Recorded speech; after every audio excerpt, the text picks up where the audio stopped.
Jobs बहुत हैं यहाँ पर, इनकी इकोनॉमी काफ़ी स्टेबल है, आपको इजीली जॉब मिल सकती है. Will my children be able to adjust here? अब let's talk about how to get the driver's licence. Hi guys, so welcome back to my YouTube channel. If you're new here, then hi, my name is Alicia, and if you've seen my previous videos, then thank you for sticking around. For the longest time, I've been getting DMs on Instagram that I should start making videos in Urdu, so I'm here to grant your wish. और आज हम लोग उर्दू में video बनाएंगे. So आज की video आप लोगों ने टाइटल से देख लिया होगा कि it's a question and answer video. I think a few weeks ago मैंने अपने इंस्टाग्राम स्टोरी पर, by the way if you are not following me on Instagram तो here is the link, go follow me on Instagram because वहाँ पर मैं सारी routine की बातें अपलोड करती हूँ. सो और अगर आपने कोई क्वेश्चंस करने होते हैं तो I am always online there and I am there to help you. So yeah go ahead and follow me on Instagram as well. Anyway, so yeah Instagram पे मैंने अपनी स्टोरीज़ पोस्ट की थी जहाँ पे मैंने आपसे कहा था कि आप नेदरलैंड्स रिलेटेड कोई क्वेश्चंस हैं तो मुझे डीएम करें और मैं उसके बारे में आंसर करूँगी. सो आप लोगों ने काफ़ी सारे क्वेश्चंस भेजे और मैंने लिस्ट बना ली है उनकी, और एज़ यूजुअल और आज उन सबके मैं आंसर करूँगी. So without further ado let's dive right into the video. Okay, so पहला क्वेश्चन है, can I come here on student visa and stay? अच्छा, so this is a very interesting question. We are starting right into the deep end. तो yes, आप लोग जब student visa ले लेते हैं तो उसके बाद क्या आप लोग नेदरलैंड्स में रह सकते हैं या नहीं? नहीं, ओनली फॉर 1 ईयर, जो कि सर्च ईयर के नाम से आप उसे कह सकते हैं, और you can call it a job Hunt year. उसमें ये होता है कि जब आप लोग मास्टर्स या अपना बैचलर्स ख़त्म कर लेते हैं तो आपको गवर्नमेंट की तरफ से 1 साल की एक्सटेंशन दी जाती है, जिसके अंदर अब अगर आपने बैचलर्स किया है तो आप वो एडिशनल ईयर यूज़ करके नई यूनिवर्सिटी में एडमिशन ले सकते हैं, या अगर आपने मास्टर्स किया हुआ है या कुछ भी किया हुआ है तो उसके बाद अगले साल में आप जॉब वगैरह ढूंढ सकते हैं. ठीक है, तो फिर अगर आपको जॉब मिल जाती है फिर जॉब वाले आपका वीज़ा स्पॉन्सर कर देते हैं. डिपेंड्स के अब वो जिस कंपनी में आपने अप्लाई किया वो वीज़ा स्पॉन्सर करती है या नहीं. सो इन केस अगर आपको कोई ऐसी कंपनी में जॉब मिल जाती है फिर basically they take care of everything, और आपका जो वीज़ा होता है वो स्टूडेंट वीज़ा से कन्वर्ट होकर वर्क वीज़ा पे शिफ्ट हो जाता है. ठीक है, ओनली फॉर 1 ईयर, उससे ज़्यादा आप लोग नहीं रह सकते. उसके बाद आपका वीज़ा ख़त्म हो जाता है and you are suppose to go back to Pakistan. Moving forward, अगला क्वेश्चन है कि can I work on the student visa? Okay, so here is the thing, you can work on a student visa पर सिर्फ part time. उसमें ये होता है कि आप हफ्ते के अंदर सिर्फ कुछ घंटे काम कर सकते हैं. वो डिपेंड करता है उसके लिए आपको रिसर्च करनी पड़ेगी कि कितने घंटे एक हफ्ते में you can work. May be like 15 hours 20 hours इस तरह होता है. That's it. ठीक है, उससे ज़्यादा आप काम नहीं कर सकते हैं. Okay, next question is it easy to find a job in Netherlands? That's a pretty loaded question. इसको मैं हाँ या ना में जवाब नहीं दे सकती. इस सवाल का सिचुएशन ऐसे है कि डिपेंड करता है.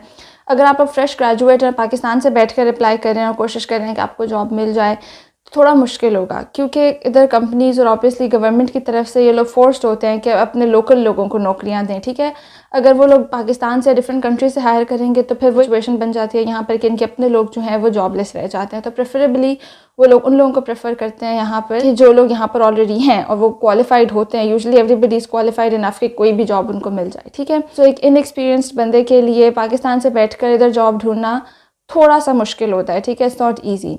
दूसरी बात ये, पाकिस्तान में बैठकर या तो आपके पास बहुत ज़्यादा एक्सपीरियंस होना, 5-6 साल का, आपने कोई ऐसा काम किया हुआ जो कि वन ऑफ अ काइंड और इधर इनको सख्त ज़रूरत है, तो yes there is a good chance कि आपको out of all of the competition आपको वो लोग वीज़ा देकर जॉब पे बुला लें इधर. ठीक है, पर वो थोड़ा रेयर होता है, इतना आसान नहीं होता. पर ज़्यादा उन लोगों के लिए चांस होता है यहाँ पर नेदरलैंड्स में जॉब ढूंढना जो कि पहले के इधर, यानी कि अगर आप लोग स्टूडेंट वीज़ा पर आए हुए हैं और आप लोगों के पास वो 1 ईयर सर्च ईयर पर हैं तो there is a good chance कि आप लोगों को यहाँ पर जॉब मिल जाए. अब सिचुएशन यहाँ पर वैसी नहीं है कि जॉब्स अवेलेबल नहीं है. जॉब्स बहुत हैं यहाँ पर, इनकी इकोनॉमी काफ़ी स्टेबल है, आपको ईजिली जॉब मिल सकती है. ऑल्सो कीप इन माइंड कि यहाँ के job interviews are very difficult, very technical. मैंने खुद दिया नहीं है but my husband did and I know my friends who working here, so they everyone who comes out of the job interview they're like बहुत difficult था, बहुत technical था.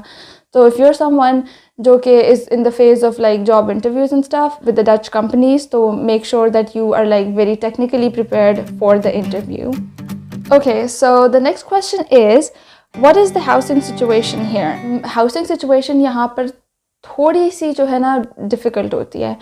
अब पहले भी मैंने ये बताया कि नेदरलैंड्स बहुत छोटा सा कंट्री है. ठीक है, और उधर बहुत सारे लोग रह रहे हैं, तो यहाँ पर लैंड ऑलरेडी थोड़ा है और लोगों को घर ज़्यादा चाहिए ऑब्वियसली. तो इधर सिचुएशन ये होती है कि यानी कि अगर एक घर अवेलेबल है तो उसके पीछे 50-60 लोगों की लाइन लगी होती है, ठीक है। तो अब जब रियल्टर आपको घर दिखाएगा तो पहले 150 लोगों को घर दिखाएगा, और अगर आपका 60th नंबर है तो फिर आपकी 60th बारी आएगी। और यूजुअली क्या होता है कि वो उन सारे लोगों को घर दिखाता है, और बाय द टाइम आपकी बारी आती है तो उनमें से किसी एक बंदे ने वो घर पसंद कर लिया होता है और वो ले लेते हैं, ठीक है। दूसरी सिचुएशन ये है कि आप लोग घर रेंट पर लेना चाहते हैं, आप लोग स्टूडेंट्स हैं या जॉब के लिए आते हैं, आप लोग यहाँ पर immediately you are not able to afford a house here, ठीक है। तो रेंट्स थोड़े एक्सपेंसिव हैं यहाँ पर, ठीक है, क्योंकि जो घर यहाँ पर रेंट वाले मिलते हैं यानी कि जो स्टूडेंट अपार्टमेंट्स होते हैं या स्टूडियो अपार्टमेंट्स होते हैं वो usually with in the city होते हैं, विच मेक्स इट मोर एक्सपेंसिव क्योंकि सारी फैसिलिटीज़ उनके इर्द गिर्द करीब होती हैं। आपको सपोज़ वीज़ा मिल गया, जॉब मिल गया, पर अब यहाँ पे आपने अपनी अकोमोडेशन का ख्याल रखना है और अकोमोडेशन को खुद मैनेज करना है, तो उसके लिए आप किसी एजेंसी को गूगल कर लें, आप उनको अपनी सिचुएशन बता देंगे, this is the city I want, this is where my place of work is, और फिर वो आपको गाइड कर देंगे कि आपके एरिया और आपकी रिक्वायरमेंट्स के हिसाब से, बजट के हिसाब से सबसे बेस्ट आपके लिए अपार्टमेंट घर कौन सा हो। Okay, next question is Netherlands a good place for masters और अ PhD? Okay, again, this is a very loaded question. It depends where you're coming from. Yes, Netherlands is a great place. इनका education system superb है। पाकिस्तान से थोड़ा different है। अगर आप पाकिस्तान के पढ़ाई वाले environment से आ रहे हैं तो यहाँ पर आके अपने आप को prepare कर लें कि थोड़ा ज़्यादा पढ़ना पड़ेगा, थोड़ी ज़्यादा मेहनत करनी पड़ेगी, क्योंकि इधर पढ़ाई का निज़ाम थोड़ा सा strict है compared to पाकिस्तान, ठीक है। अब आ जाते हैं उसके बजट की तरफ। यहाँ पर पढ़ाई, अगर आप EU रेजिडेंट हैं या आप लोग अमेरिका से आ रहे हैं या कनाडा से आ रहे हैं तो आप लोगों को यहाँ पर वीज़ाज़ और पढ़ाई और डिग्री और एजुकेशन थोड़ी सस्ती लगेगी, ठीक है। पर अगर आप पाकिस्तान और ये साउथ एशियन कंट्रीज से आ रहे हैं तो लेट मी टेल यू, यहाँ पर एजुकेशन स्पेशली आप लोगों के लिए बहुत एक्सपेंसिव लगेगी आप लोगों को, क्योंकि एक तो करेंसी डिफरेंस है पाकिस्तानी रुपीज़ और यूरोज़ में। अपने आप को प्रिपेयर कर लें क्योंकि यहाँ पर एक तो पढ़ाई के एक्सपेंसेस होंगे, फिर आपके लिए खाना पीना, residence, so yes it's gonna be a pretty expensive location and an experience for you.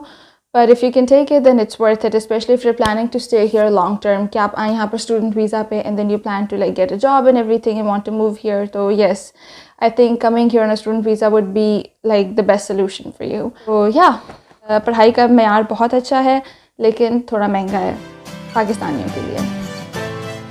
Okay, this is a very interesting question. Is it difficult to find a job as an immigrant? No. And yes. Okay, इस question को answer करने के लिए बहुत सारे variables count होते हैं। पहले तो डिपेंड करता है कि आपका वीज़ा टाइप कौन सा है, ठीक है। अब अगर आप स्पाउस वीज़ा पर आए हुए हैं तो आपका स्पाउस वीज़ा किस बेस पर था? Is your husband student here, is he already working and he has a work permit, you know, so it basically depends on your visa type. तो पहले आप ये चेक कर लें कि are you even allowed to work. दूसरी बात ये कि अब अगर यूर हाईली क्वालिफाइड तो there is a good chance कि आप लोगों को जॉब मिल जाएगी। इसमें ये लोग ये नहीं देखते कि यूर एन इमिग्रेंट और you're a native Dutch speaker और a native Dutch person, you no.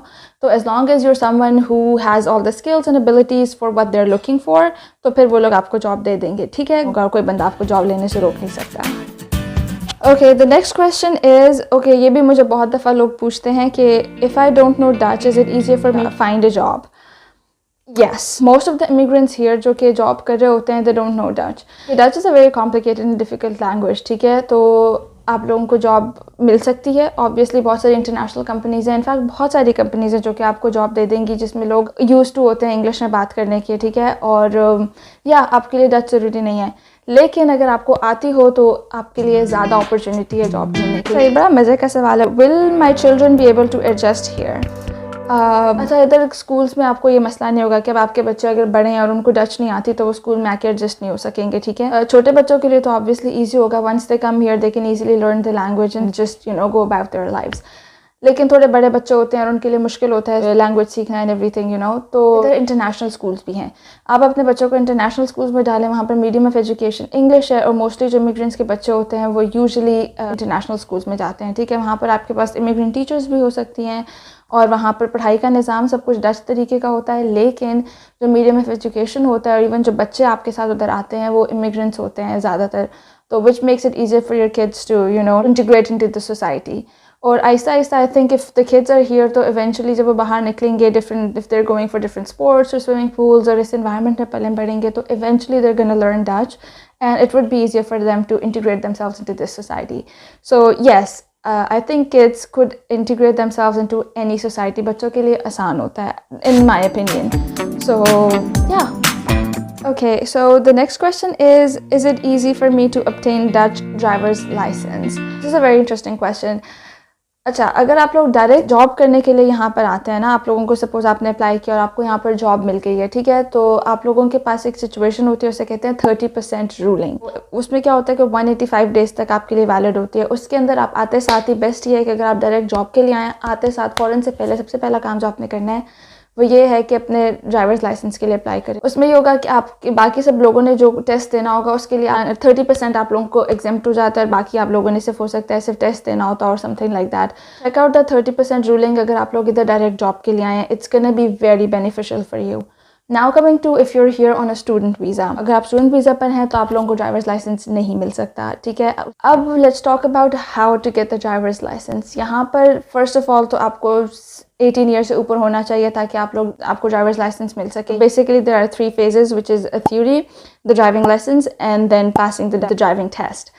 Like I think everywhere we have the same thing except Pakistan में we don't have the lessons that are mandatory. यहाँ पर you have to take the lessons. So एक और मज़े की बात यहाँ पर ये है कि अगर आप लोग गाड़ी के ड्राइवर्स लाइसेंस के लिए अप्लाई करते हैं और आपको लाइसेंस मिल जाता है तो आप यहाँ पर जो स्कूटर्स हैं वो भी चला सकते हैं, और आपके पास जो बड़े ट्रक्स वगैरह होते हैं वो भी आप चला सकते हैं। इट्स नॉट लाइक आपको सबके लिए अलग अलग लाइसेंस लेना है। सो इसलिए आई थिंक कि यहाँ पर लाइसेंस लेना मुश्किल है, because you basically get to drive everything here, ठीक है। Anyways guys, so this was it for this video. I hope you guys enjoyed it. Please subscribe for my next upcoming videos, because in my next video I will be talking about what to pack when you're coming from Pakistan to Netherlands, क्योंकि उसमें बहुत सारे do's and don'ts हैं, and especially you're traveling for the first time, तो उसमें बहुत सारी चीज़ें हैं that I can give you tips and tricks on. So yes, stay tuned for that video, and until then I will see you guys next time. Bye.